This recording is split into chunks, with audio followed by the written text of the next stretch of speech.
제가 오늘 여러분들에게 말씀드릴 첫 번째 주제는요, 이 창조과학회가 주장하듯이 창조신학이라는 것이 왜 그렇게 오랫동안, 아니 어느 시기에 그렇게 가장 많이 교회가 혹은 사람들이 입에 그걸 담고 주장했는가 하는 얘기부터 먼저 하겠습니다. 우리 역사를 보면은요, 성경 역사에 보면은 남북 이스라엘이 나뉘어졌습니다. 북에는 여로보암의 자손들이 11지파가 있었고, 남쪽으로는 유다 지파에 속한 사람들이 있었습니다. 그리고 여로보암 때부터 시작해가지고 여로보암, 그 다음에 솔로몬의 아들 르호보암으로 이렇게 쭉 해가지고 한 100년 동안 양쪽이 전쟁을 했습니다. 그래서 북쪽은 아합 임금 때가 되고 남쪽은 여호사밧 임금이 됐습니다. 100년 동안 전쟁했기 때문에 전쟁을 끝내는 방법을 찾았습니다. 북쪽도 마찬가지죠. 100년 동안 전쟁했기 때문에 삶이 매우 피폐해졌습니다. 남쪽도 마찬가지입니다. 그래서 북쪽 아합은 어떤 방법을 찾았냐면은, 거기 우리 역사의 지도에 보면은 이 바닷가 쪽에 시돈이라는 나라 있잖아요. 시돈이 섬기는 이 자기들의 토속적인 신이 바알신이었습니다. 그 바알신을 섬기는 제사장 엣바알이라는 사람의 딸 이세벨하고 아합이 결혼했습니다. 이렇게 해서 바닷가에서 나오는 물과 물품을 아주 잘 공급받을 수 있게 돼서 북쪽 이스라엘은 사는 것이 편안해졌습니다. 우리가 말하는 이 바알 신앙이 할 때 바알이라는 이 뿌리 말은 뭐냐면은 남편이라는 뜻입니다. 그리고 그 바알 신이 상징하는 신의 상징이 뭐냐면 물의 신입니다. 물. 그러니까 이 바알 신을 섬긴다는 것은 그 아열대성 기후에 물이 부족한 나라에서 물을 지속적으로 공급받을 수 있다는 것을 의미하는 것이었습니다. 그런데 남쪽 유다는 어쩌습니까? 남쪽 유다 여호사밧도 남쪽도 전쟁하느라고 참 모든 게 전부 다 망가졌습니다. 그래서 이 아합하고 동맹을 맺고 아합과 이세벨의 딸인 아달리아라는 이 딸을 여호사밧은 자기 아들 여호람하고 결혼을 시켰습니다.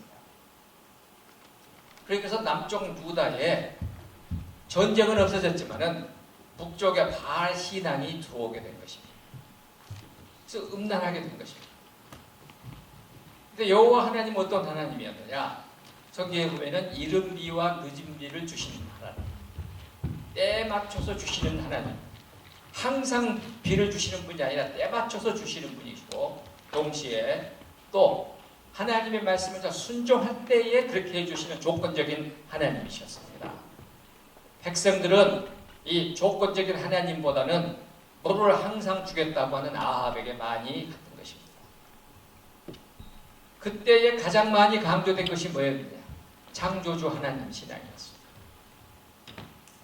또 제가 원고에 잠깐 썼습니다마는 히스기야 임금은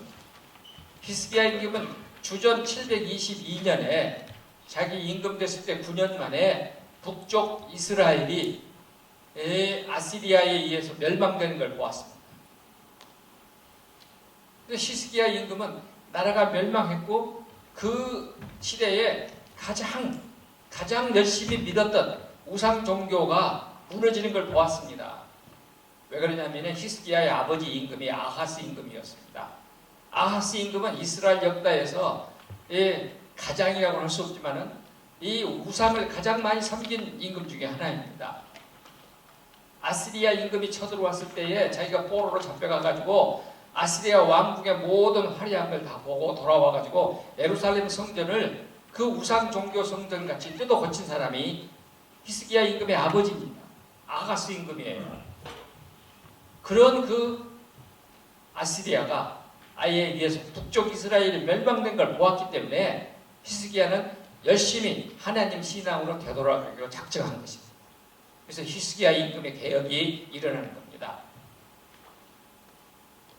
히스기야 임금은 주전 722년부터 이게 제위했기 때문에 680몇 년까지 제위했기 때문에 히스기야 임금은 이게 뭔가를 잘 아는 사람이에요. 그래 그 히스기야 임금이 그렇게 똑똑했던 임금도 나중에 실수를 많이 했지만요. 그러면 히스기야 임금이 내다볼 때에 그때 같이 활동했던 선지자가 누구냐면 이사야 선지자였습니다. 이사야 선지자는 남쪽 유다가 바벨론에게 멸망되기 120년 앞서서 멸망될 걸 내다봤습니다. 그리고서 예언하는 것입니다. 너희들이 바벨론의 포로 되어서 가면 절대로 내버릴 수 없는 것이 뭐냐? 창조주 하나님 신앙이다. 그래서 여러분들이 여호수아서 이 39장까지 히스기야고요. 40장부터 시작해가지고 끝까지 66장까지는 뭐냐 그러면은 이 포로 이후에 회복되는 과정을 말하고 있는데 거기에 핵심은 창조주 여호와 하나님이라는 것입니다. 봐라 너네들 북쪽 이스라엘이 하나님 버리고 망했지 않느냐. 그러니 우리 남쪽 유다도 나중에 바벨론의 포로 되어 가거든 절대로 하나님을 버리면 안 된다 라고 하는 것을 강조하는 것이었습니다. 그래서 창조주 하나님 신앙은 그렇게 시작하는 거죠. 우리 역사를 보면은요, 창조주 하나님 신앙이 강조되는 그 시점을 다 조사해 보면은 종교개혁 때에 또 그것이 나오는 거죠. 왜냐하면은 종교개혁 전에 우리 200년 동안, 그러니까 이 서구 역사를 보면 1300년부터서 1500년 종교개혁 1517년 될 때까지 지금 이 로마의 카톨릭의 교황은 그리스도의 대리자 그리고 베드로의 후계자, 하늘에 계신 하나님이 이제는 땅으로 내려오실 겁니다. 이제 땅으로 내려오신 하나님이 거주하는 궁전이 바로 바티칸 궁전이다. 원래는 라테란 궁전이라고 그러는데 그 바티칸 궁전에 있는 것이죠. 그래서 교황은 하나님이었습니다. 교황은 곧 하나님이기 때문에 실수가 없는 거죠. 이러한 이 가톨릭을 향하여 뭐라고 했습니까? 아니다, 아니다 라고 말하는 사람. 그래서 이 루터가 가장 강조했던 것은 뭐였냐면 하나님의 창조의 신학과 그 다음에 그 창조를 하나 더 집어넣습니다. 우리 구원도 하나님의 창조다 하고 가는 것이죠. 이게 종교개혁입니다. 그래서 우리에게 유일한 권위는 이 창조주 하나님에 대한 글이 있는 성경만이 우리의 유일한 이 권위이다. 이렇게 가는 것이었습니다. 그리고 이제 우리가 아는 대로 이 1850년대에 계몽주의가 절정에 이르고 그리고 나서 그 다음에 뭐가 나왔습니까? 그때에 가장 많이 나온 것이 자유주의 신학이었습니다. 그때 가장 많이 흔들린 것이 뭐였냐면은 이 창조신학이 많이 흔들렸습니다. 그래서 이 교회는 창조신학을 지키기 위해서 그렇게 열심히 노력을 했습니다. 그리고 2차 세계대전이 끝날 그 무렵에 또 어쩌습니까? 1차 세계대전 끝나고 2차 세계대전 끝나고 그 하나님은 죽었다까지 나왔습니다. 그러니까 이러한 배경에서 우리 교회는 지금까지 창조주 하나님을 지키는 신앙을 지켜왔던 것입니다. 자, 그러면은 이 창조주 하나님이 우리에게 제일 먼저 말씀하신 것이 성경 맨 앞에 태초에 하나님이 천지를 창조하시니라. 우리 이제 신학 공부하게 되면은 맨 먼저 이 히브리어와 헬라어를 배우는데 이 히브리어의 맨 앞에 나오는 게 브레시트 바라 엘로힘 하샤마이면 하아렉스 해가지고 태초에라는 in the beginning 이라는 말이 제일 먼저 나옵니다. 라틴어 성경에는 낸 아르케라는 말이 나옵니다. 시작이라는 말이죠. 자, 그러면은 하나님이 우리 모든 사람이 읽을 성경책, 그것도 맨 앞에 있는 책 창세기의 맨 앞에 있는 글자가 시작이라는 단어입니다. 왜 하나님이 이 단어를 맨 앞에 두었을까요? 바로 거기에 뜻이 있는 것입니다. 이 아르케라는 말은 이게 이제 아르콘이 되면은 지배자가 되는 것입니다. 그러니까 우리가 아치라는 말 많이 쓰잖아요. 이렇게 둥그렇게 생겨가지고 아치. 이게 전부 다 이 지배하다는 단어에서 나왔습니다. 시작하다는 단어에서 나왔습니다. 그래서 이 아르케라는 단어 속에는 두 가지 뜻이 있습니다. 지배하다는 뜻이 있고 시작하다라는 뜻이 있습니다. 그래서 우리가 히랍 철학에 탈레스 이후로 주전 660년경부터 시작해서 만물의 아르케는 뭐냐? 불이다. 뭐 이렇게 히랍 신학이 시작하지 않습니까? 이것에 마찬가지입니다. 철학도 아르케로 시작을 했습니다. 우리 신학도 아르케가 뭐냐 시작하는 것입니다. 그래서 이 아르케라고 하는 이 속에 하나님께서 내가 맨 처음에 모든 것을 시작했다. 나는 모든 것을 시작하는 분이다. 없는 것을 있는 것으로 만들었다. 그래서 무에서 유를 창조했다는 말은 현재 우리가 가지고 있는 성경에는 없지만은 구약 성경 외경에 보면 들어 있습니다. 이제 유다베우스 거기 뒤에 보면 이제 마카베우스서에 나오는데 마카비서에 나오는 단어입니다. 크레아츠 엑스 네힐로 무에서 유를 창조했다는 말은 이제 성경의 외경 속에 들어 있는 말인데 이제 카톨릭에서는 그걸 정경에다 집어넣고 개신교에서는 그걸 정경에다 집어넣지 않았습니다. 이런 차이가 있습니다만은 성경의 모든 내용을 다 보면 하나님께서 창조하셨다. 또 물론 이걸 더 깊이 들어가면은 어거스틴 같은 사람은 하나님은 의지로서 창조했다. 또 우리는 시작하는 말씀으로 창조했다. 말씀이 쭉 많이 나가는데 그건 다 제가 말씀드릴 수가 없고요. 자, 아무튼 하나님은 자기 자신을 소개할 때에 우리가 하나님을 우리가 부를 때 호칭할 때에 가장 하나님이 좋아하시는 호칭이 뭐냐? 창조주 하나님이라고 불러드리는 것을 가장 좋아하는 것입니다. 그걸 여러분들 성경 보시면 끊임없이 나오는 말입니다. 나 외에 다른 모든 신은 이제 우상이다 하는 그 선포도 태초에 내가 모든 것을 창조했다는 이 선언으로 시작을 하는 것입니다. 그러면 하나님이 천지를 창조하실 때에 왜 6일 동안 창조하셨을까? 우리가 하나님에게 모든 것은 처음부터 마지막까지 이제 이야기가 되는데 왜 하나님은 전능하신 하나님이 한꺼번에 다 창조하셨다고 분명히 성경은 기록되어 있는데 창세기는 6일 동안 거쳐서 창조한 것처럼 되어 있을까 하는 것이죠. 이것에 대해서도 많은 사람들이 얘기를 하고 있는데 그 창조의 절차를 우리가 뭐라고 말을 하냐면은 점진적인 창조, gradual creation이에요. 그러니까 첫 번째 날의 창조는 두 번째 날의 창조에 대한 이 기초가 되게 하는 것이죠. 그리고 첫째 날, 둘째 날, 셋째 날에 대한 기초가 되게 하시고 이렇게 해서 맨 마지막 날에 가서 동물을 만드시고 사람을 만드시고 그리고 일곱 번째 날에 하나님이 쉬셨다 이렇게 되어 있습니다. 그래서 하나님의 창조는 그레주얼리 만들어졌습니다. 왜 그렇게 하셨을까 하는 것입니다. 그리고 하나님께서 말씀하시기를 저녁이 되고 아침이 되니 하나님 보시기에 참 좋았더라. 저녁이 되고 아침이 되니 참 좋았더라. 이 성경은 우리 사람들을 위해서 있는 책이기 때문에 우리에게 말씀하시는 것입니다. 각 사람은 첫째 날이 있었듯이 첫째 날이 하나님 보시기에 좋았듯이 완전하게 창조되었듯이 우리도 이 1단계의 각 과정이 있는데 과정을 충실하게 잘 지켜야지만이 다음 단계가 있는 것이다 하는 것을 말씀하시는 것입니다. 그래서 창조신학에서 제일 먼저 말씀하시는 것이 각 단계 첫째 달을 완벽하게 창조하시고 하나님 보시기에 흡족하시도록 하실 것처럼 우리도 이 모든 단계의 각 단계를 완성시켜야 된다. 완벽하게 그것을 마무리해야 된다는 것을 말씀하고 계시는 겁니다. 1단계가 끝나지 않은 사람에게는 2단계가 없다 하는 것을 의미하는 것입니다.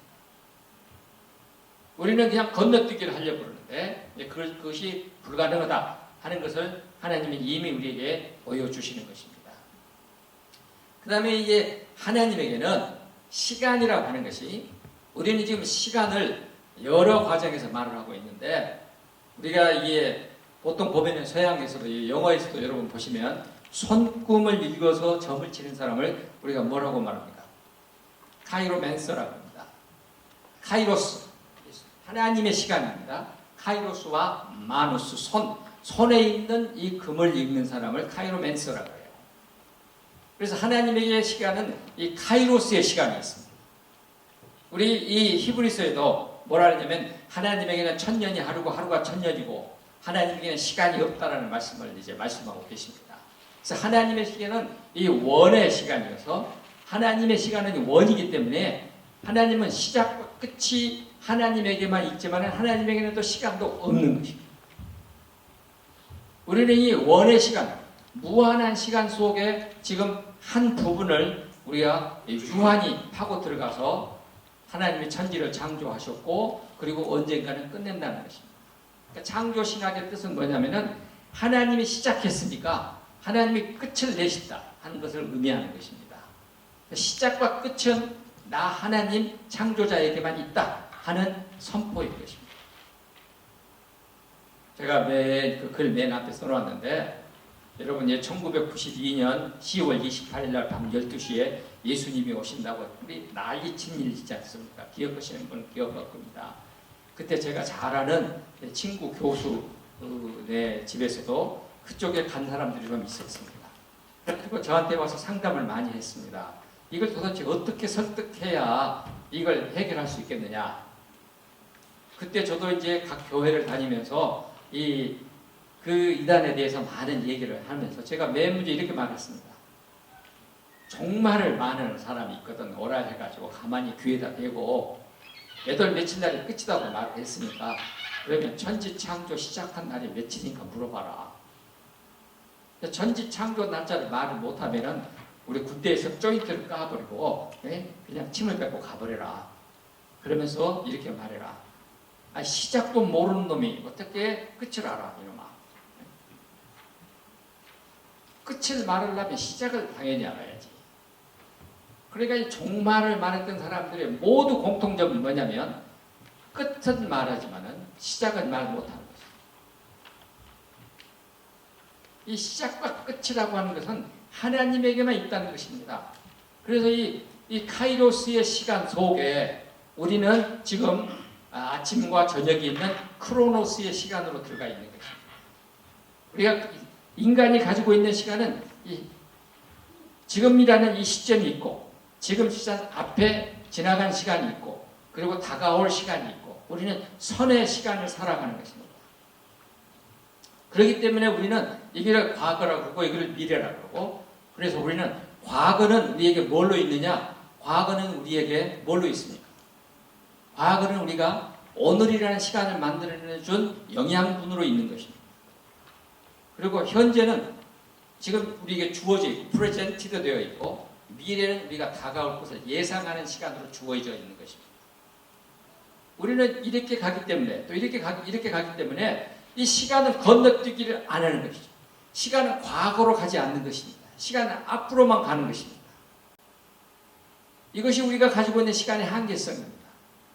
인간의 시간은 계속해서 이 크로노스의 시간, 카이로스의 시간은 과 다르게 크로노스의 시간은 그게 앞으로만 가는 것입니다. 빼기 안 되는 것입니다. 하나님에게는 시작과 끝이 같기 때문에 하나님에게는 시작과 끝이 없지만은 그러면 하나님은 우리 인간은 이렇게 가고 있지만은 하나님은 위에서 원의 시간으로 보기 때문에 인간이 가고 있는 시작과 끝이 다 보이는 것 아니겠습니까? 그래서 하나님이 예정이라는 말도 우리가 많이 쓰기는 씁니다만은 이 예정이라는 것도 뭐겠습니까? 이 사람이 가다가 어느 시점에 어디로 갈 것인지 어떻게 될 것인지를 우리는 앞에 있으니까 모르지만 위에서 보고 계시는 하나님에게는 현재의 시간만 가지고 계시는 하나님에게는 다 언제든지 다 보이는 거죠. 그래서 예정이라는 말도 그렇게 우리가 설명할 수가 있는 것입니다. 또 그렇게 설명했던 사람이 성 어거스틴이었습니다. 이렇게 봐야 되는 것입니다. 우리의 시간과 하나님의 시간은 다르다. 그러면 요한복음 5장 24절에 나 하나님과 하나님의 보내신 자 아들 예수를 믿는 자는 영생을 얻었고 했는데 현재 동사가 쓰여져 있습니다. 우리가 시간 헬라어의 시간이라는 단어는 현재는 항상 현재인 것입니다. 그러니까 영생이라고 하는 것은 여러분 우리 모두가 다 착각하고 있는 것 중에 하나가 우리의 삶이 끝난 다음에 현 세상의 삶의 모든 것을 결산해가지고 줄까 말까 영생이 있을까 없을까 이렇게 생각하지만은 요한복음 5장 24절은 나를 믿는 자는 영생을 얻었고 지금부터 영생은 우리에게 있는 것입니다. 우리는 이미 영생을 가지고 있는 것입니다. 그래가지고 이 영생이 우리가 이 육신의 몸을 살아가고 있는 이 시간부터 시작해가지고 가는 것입니다. 성경은 우리에게 이렇게 말하고 있습니다. 그래서 예수님을 믿으면 예수님 안에서 이 구원을 받은 사람은 어떻게 되겠습니까? 이 크로노스의 시간에서 카이로스의 시간으로 건너뛰는 것입니다. 그래서 심판에 이르지 아니하나니 사망에서 생명으로 옮겼느니라. 이 사망의 시간에 매여 있는 사람, 이것을 이제 뭐라고 말을 합니까? 유대라고 말합니다. 사망의 시간의 굴레 속에 있는 사람들은 영원히 그 사망의 시간 속에서 뱅글뱅글 돌지만, 우리 구원받은 사람은 어떻게 되겠습니까? 이 사망의 시간에서 이제 이 크로노스의 시간에서 카이로스의 하나님의 시간으로 건너뛰었기 때문에 유한에서 무한으로 이제 가 있는 것입니다. 이것을 요한복음 5장 24절에 영생을 얻었다, 이렇게 말하는 것입니다. 우리말 번역은 그냥 얻었다라고 완료형 같이 보고 있지만 헬라어 원어 시제는 현재형, 이런 것이 있습니다. 또 이제 벌써 시간이 다 되어가는데 이제 끝내려고 합니다. 하나만 더 말씀드리고, 하나님은 우리가 고백하기를 선하신 하나님입니다. 그래서 하나님에게는 우리가 말하는 대로 악이라는 개념이 없습니다. 하나님은 선하시기 때문에 하나님이 창조하신 모든 것은 다 선합니다. 이것이 초대교회 때부터 우리에게, 초대교회 이 신자들 속에서도 이게 큰 문제가 됐습니다. 히랍 신학, 우리가 말하는 이 인도 철학에서나, 그리고 모든 이 철학에서는 전부 다 선과 악을 구별합니다. 좋은 것, 나쁜 것 구별합니다. 그러나 우리 창조신학에서는 하나님이 만드신 모든 것은 선하신 하나님이 만드셨기 때문에 선한 것입니다. 그래서 이 디모데전서 이 4장에 보면은 초대교회 때에 음식을 금하고 음식을 가려 먹고 그 다음에 혼인을 금하고 이렇게 말할 사람들을 향하여 지금 말하는 디모데전서 4장에 말하는 것입니다. 하나님이 만드신 모든 것은 다 하나님이 만드셨으므로 선하다. 왜냐? 하나님이 말씀과 기도로 이미 거룩하여졌기 때문에 그렇다. 오늘날에도 우리 교회 내에 오늘날까지도 약간의 그런 이 이원론적인 생각을 가지고 있는 사람들이 많습니다. 그러나 우리가 창조신학을 말하고 창조과학에서 특별히 여러분께서 더 강조해야 될 것은 선하신 하나님이 만드신 모든 피조물은 하나도 빠짐없이 하나님이 우리에게 유익하게 만들어주신 것이기 때문에 악한 것은 하나도 없다. 그래서 교회는 지금까지 2000년 동안 끊임없이 싸운 것이 이원론과 일원론의 싸움이었습니다. 그래서 이원론적인 생각을 교회는 철저하게 배격하는 것입니다. 그래서 선하신 하나님은 한 분 하나님, 그래서 한 분 하나님에게로 돌아가는 것만이 가장 선한 것. 그러면 악한 것은 뭐냐? 시편 4절에 여호와 하나님을 거부하는 것, 부정하는 것, 하나님의 존재를 인정하지 않는 것, 그것이 악한 것입니다. 악은 뭐냐? 하나님의 존재를 인정하지 않는 것, 이것이 악한 것입니다. 벌써 시간이 다 됐네요. 20에서 25분만 하려고 했는데 딱 그 정도 한 것 같습니다. 그래서 여러분들 이제 창조신학에 대해서 더 말씀드릴 것이 무궁무진하게 많은 것이 있지만은 오늘은 이 정도만 말씀드려도 여러분들께서 교회에서 충분히 제 제자들을 가르치는데 부족함이 없으리라고 생각합니다. 다음에 뵙도록 하겠습니다. 감사합니다.